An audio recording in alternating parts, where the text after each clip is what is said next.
Did I miss anything? No, I don't think anything happened this week. Oh, good. Well, welcome to Board Game Satirical News. I'm your host, Mike. And I'm your host, Nick. Clouds are weird. Yeah. They're so big. But they don't look big because they're so far away. Huh. Anyway, let's get to the news. The biggest bit of board game news this week is, of course, the long-anticipated redesign of Board Game Geek's front page, and it's here, and as expected, people hate it. Board gamers on any day have little to no chill at all about change, and this is no different. The front page has undergone some cosmetic changes, bringing its aesthetic more up to date, reflecting the general style websites and popular apps use today. It's nicely laid out and isn't so text heavy, instead using many more images of games, and even has that thing where you can now just go like whoosh, whoosh, and make the pictures move and reveal more pictures, and then just keeps on going forever. Nice. Now, of course, anytime something changes, there's a period of adjustment, and this is no different. And if you really can't stand it, you can always click on your dashboard where the old layout still exists. Your old, less usable interface is only a click away. Because the internet is the internet, there seems to be a lot of division about the new layout, and just remember, the logo of BGG just changed. Everyone lost their minds and then completely got over it, so let's all collectively take a deep breath and then enjoy the new highlighted sections on the site like, oh, I don't know, new releases which I could never find before. Moving on, Spiel Digital came and went, and we have the final report from the folks who ran the con, citing the digital experience as a huge hit. Spiel organizers report that 148,000 visitors took part in the convention, with official streams recording over 1 million hits with participation from 41 different nations. Over 400 publishers participated, and Tabletopia and other popular digital board game services saw their traffic double, and all publishers combined to make a whopping $48. I mean, but hey, everyone had fun, right? I don't know. But you know what I think? Any lack of sales can come down to a simple case of not having your games in an exciting enough package. If only there were a bunch of really cool streamers who could have showed off their games instead. Oh, smooth segue, Nick, because this Saturday, November 14th, we are putting together some of the most fun folks who stream board games to do a stream marathon day, and we hope you'll join us. That's right, we have 12 whole hours featuring 6 fantastic streamers back to back to back, featuring This Game Gets Dicey, More Games Please, Losapalooza, the Brothers Murph, hey, Board Game Blitz, and Ruel Gaviola and his beautiful, wonderful family. We hope to see you there. Now for some new game news. Vladimir Suki is working on a new game about building up early Prague. Stop, say no more, I'm in.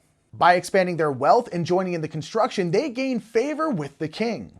There's a king! Don't you dare titillate me. Players choose from 6 actions on the game board. The Action Crane. Action Crane! These actions are always available, but they are weighted with a constantly shifting array of costs and benefits. Oh, damn it, he did it again. He got me all in a tizzy about some new game that sounds like so many other games we already own, and I know it's so white and European, but I don't care. It sounds amazing based off of those 2 sentences. And Prague, oh, beautiful Prague. I mean, Prague, the romance capital of Prague. It's safe to say he's excited. In other game news, Feld just won't quit and is at it again with Kokopelli, a game inspired by his first trip to the US last year, in which he went to the Southwest of all places. You couldn't have gone to New York? Instead you got inspired by Albuquerque? Was it the sand or the highway litter that made you think board game as you drove around? Anyway, Kokopelli is a game actually inspired by the artwork, architecture, and culture of the indigenous folks who lived in the area before white people showed up and started selling cactus-flavored candy out of gas stations. Kokopelli is a card-driven set collection game where you'll be playing ceremony cards in front of you to give you access to ongoing abilities, but then eventually must complete those sets to turn them into points, but you lose those abilities. The game seems fine, and we do appreciate that Queen Games acknowledge that they must be sensitive and are borrowing from cultures that are not their own, and assured us they are working with a PhD candidate who will be working and consulting with cultural insiders to be as sensitive as possible, to which everyone said, let's hope. It looks a little suspect, not unlike a guy who looks like Feld walking around anywhere in the vicinity of Area 51. And finally, we come to Content Creator Corner, where we highlight content creators who we really enjoy. And this week, we have Room 51. No relation to the Stefan Feld joke. Right, Room 51 is a YouTube channel and podcast focusing on many different topics, both with what they've been playing and tackling some of the larger issues that face our hobby. Recently, Melissa McCack made a video all about gender dysphoria and gaming and how there really hasn't been much representation of folks with gender dysphoria or maybe gender non-conforming. It was amazing to see Melissa speak their truth in coming out as non-binary and how it can be tough, especially with some rulebooks still to this day defaulting to the singular he, him, his, rather than writing he/she or simply they, and open it up to all folks who might be reading.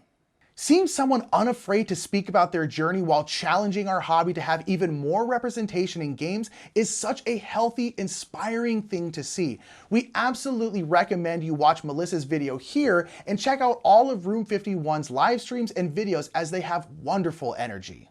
And that's our show. We'd write more, but we're currently planning to play 200 games in 1 week, so stay tuned for more on that soon. And in the meantime, put your favorite bits of board game news in the comments below. And until next time, that has been the news. According to us.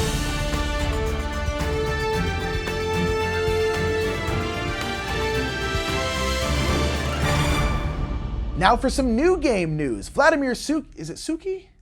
Do I say that? No. Okay, that's what you say. Okay, can you go back a little bit? Players choose from 6 actions on the game board.